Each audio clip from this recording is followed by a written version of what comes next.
तो आप सभी को वही केपीजे स्टार की तरफ से चयन। तो आज की बात करने बोला यहाँ पे आरपीएफ कांस्टेबल एंड एसआई के फॉर्म रिजेक्ट के बारे में। तो आज मैं आपको इस वीडियो में बताने वाला हूं कि किस किस का जो फॉर्म है वो यहाँ पे रिजेक्ट किया जाएगा, आरपीएफ कांस्टेबल का और एसआई का यानी कि सब इंस्पेक्टर का। तो पूरी जानकारी आपको इस वीडियो में बताऊंगा और बताऊंगा कि आपकी किस गलती से आपका जो फॉर्म है सब इंस्पेक्टर का और कांस्टेबल का, आरपीएफ का, वो यहाँ पे रिजेक्ट हो सकता है। उससे पहले आप सबके साथ जरूरी एक जो जानकारी है वो यहां पे शेयर करना चाहूंगा। तो आप सबको बता दूं कि अगर आप घर बैठे आरपीएफ कांस्टेबल के एग्जाम की तैयारी करना चाहते हैं और एग्जाम क्लियर करना चाहते हैं तो हमारे पास आरपीएफ कांस्टेबल के एग्जाम की तैयारी के लिए इंपॉर्टेंट क्वेश्चन आंसर के पूरे 30 पीडीएफ आ चुके हैं, जिनमें आपको 3000 प्लस क्वेश्चन विद आंसर मिलेंगे, जिसमें हम आपको 70% भाई गारंटी देते हैं कि हमारे पीडीएफ में से 70% जो क्वेश्चन है आपको आरपीएफ कांस्टेबल के एग्जाम में आएंगे। और मैं आपको बता दूं यहाँ पे अगर आप ये पीडीएफ लेना चाहते हैं 30 पीडीएफ का टोटल जो प्राइस है हमने सिर्फ यहाँ पे 280 यानी कि 280 रुपया हमने इसका टोटल प्राइस रखा है। और मैं आपको बता दूं आपको कोई भी और बुक लेने की जरूरत नहीं है, आपको कहीं और से कुछ भी पढ़ने की जरूरत नहीं है, सिर्फ आपको हमारे पीडीएफ पढ़ने और 70% क्वेश्चन गारंटी के साथ आरपीएफ कांस्टेबल के एग्जाम में आएंगे आपको हमारे पीडीएफ से, जिसका प्राइस हमने सिर्फ यहाँ पे 280 यानी कि 280 रुपया हमने इसका प्राइस रखा है। अगर आपको ये पीडीएफ लेने जे नीचे हमारा व्हाट्सएप नंबर दिया गया है, दिए गए व्हाट्सएप नंबर पे अभी मुझे मैसेज करिए। जैसे आप मुझे व्हाट्सएप पे मैसेज करोगे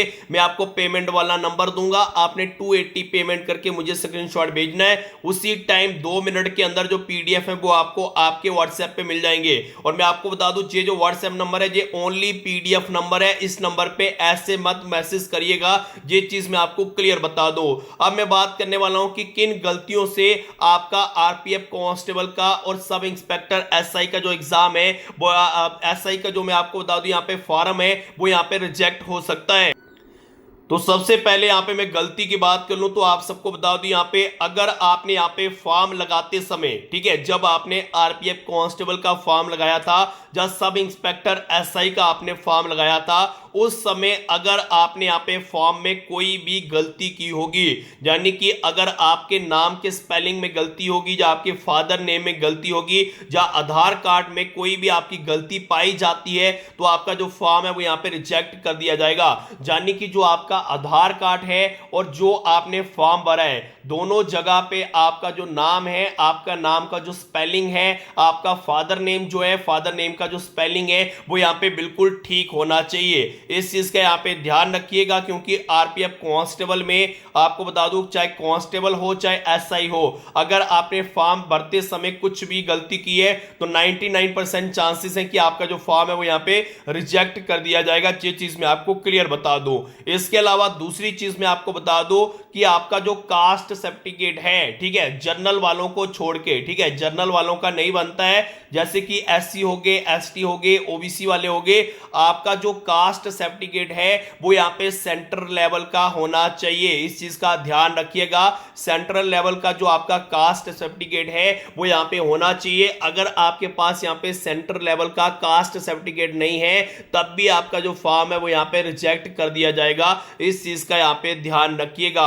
ये जो दो बड़ी गलतियां हैं इनकी वजह से जो आपका फॉर्म है वो यहाँ पे रिजेक्ट हो सकता है, इस चीज का यहाँ पे ध्यान रखिएगा। इसके अलावा मैं आपको बता दूं कि अगर आपका आधार कार्ड नंबर गलत है या आपके आधार कार्ड पे आपका नेम गलत है या आपका फादर नेम गलत है तब भी जो आपका फॉर्म है वो यहाँ पे रिजेक्ट कर दिया जाएगा। इस चीज का यहाँ पे ध्यान रखिएगा। तो बाकी मैं आप सबको यही कहना चाहूंगा कि अगर आपका आधार कार्ड बिल्कुल सही है, आपने फॉर्म बिल्कुल सही भरा हुआ है, अगर आपने यहाँ पे कास्ट सर्टिफिकेट यहाँ पे सेंट्रल लेवल का बनाया हुआ है तो आपको कोई टेंशन करने की कोई जरूरत नहीं है, आपका फॉर्म रिजेक्ट नहीं किया जाएगा। ये चीज मैं आपको क्लियर बता दूं। इसके अलावा मैं आप सबको यही कहना चाहूंगा कि जिसका यहाँ पे मैं आपको बता दूं जिसने यहाँ पे अभी तक फॉर्म भरा हुआ है जिसने यहाँ पे पेमेंट नहीं की, ठीक है। कुछ कैंडिडेट क्या करते हैं कि फॉर्म भर देते हैं और पेमेंट नहीं करते हैं, जिसकी पेमेंट कंप्लीट नहीं है तो उसका भी जो फॉर्म है वो यहाँ पे रिजेक्ट कर दिया जाएगा। ये चीज मैं आपको क्लियर बता दूं। तो आज की वीडियो में फिलहाल इतना ही, और मैंने आपको बता दिया है अच्छी तरह कि किस किस का जो फॉर्म है वो यहाँ पे रिजेक्ट किया जाएगा। अगर आपने ये गलतियां की हैं तो आपका जो फॉर्म है आरपीएफ कांस्टेबल का और एसआई का यानी कि सब इंस्पेक्टर का वो यहाँ पे रिजेक्ट किया जाएगा। अगर आपने इनमें से कोई भी गलती नहीं की है तो आपका जो फॉर्म है वो यहाँ पे रिजेक्ट नहीं किया जाएगा। तो आज की वीडियो में फिलहाल इतना ही, मिलूंगा जल्दी एक नई वीडियो के साथ, नई अपडेट के साथ। तब तक जय हिंद, जय भारत।